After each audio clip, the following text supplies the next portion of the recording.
बसंत पाठ 3 प्रेमचंद नादान दोस्त कक्षा 6 प्रश्न अभ्यास। प्रश्न 1। अंडों के बारे में केशव और श्यामा के मन में किस तरह के सवाल उठते थे? वे आपस ही में सवाल जवाब करके अपने दिल को तसल्ली क्यों दे दिया करते थे? उत्तर 1। केशव और श्यामा के दिल में तरह तरह के सवाल उठते। अंडे कितने बड़े होंगे? किससे काम धंधों से फुर्सत थी? ना बाबूजी को पढ़ने लिखने से?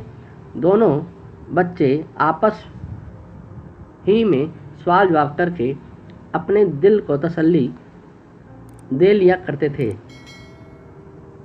प्रश्न 2। केशव ने श्यामा से चिथड़े, टोकरी और दाना पानी मंगाकर कॉर्निक्स पर क्यों रखे थे? उत्तर 2। केशव ने श्यामा से चिथड़े, टोकरी और दाना पानी मंगाकर कॉर्निक्स पर इसलिए रखे थे कि जिससे कि वह चिड़िया को तथा अंडों को और ज़्यादा आराम से रख सके, दोनों की हिफाजत कर सके। प्रश्न 3।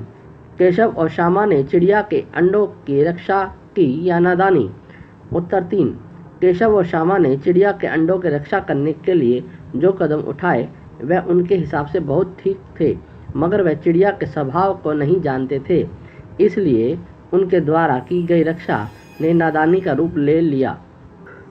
बसंत पाठ 3 प्रेमचंद नादान दोस्त कक्षा 6 कहानी से आगे। प्रश्न 1। केशव और श्यामा ने अंडों के बारे में क्या क्या अनुमान लगाए? यदि उस जगह तुम होते तो क्या अनुमान लगाते और क्या करते? उत्तर 1। केशव और श्यामा के दिल में तरह तरह के सवाल उठते। अंडे कितने बड़े होंगे? किसे काम धंधों से फुर्सत थी? ना बाबूजी को पढ़ने लिखने से? दोनों बच्चे आपस में ही सवाल जवाब करके अपने दिल को तसल्ली दे लिया करते थे। इस जगह यदि मैं होता तो मैं भी अनुमान लगाता, लेकिन अपने माता पिता से पहले इन सब के बारे में जानकारी ले लेता। प्रश्न 2। माँ के सोते ही केशव और श्यामा दोपहर के में बाहर क्यों निकल आए? माँ के पूछने पर भी दोनों में से किसी ने किवाड़ खोलकर दोपहर में बाहर निकलने का कारण क्यों नहीं बताया? उत्तर 2। माँ के सोते ही केशव और श्यामा इसलिए बाहर निकल आए क्योंकि उन्हें चिड़िया के अंडों को देखना था। यदि वे इस सब के बारे में बताते तो माँ उन्हें भरी दोपहर में निकलने नहीं देती। प्रश्न 3।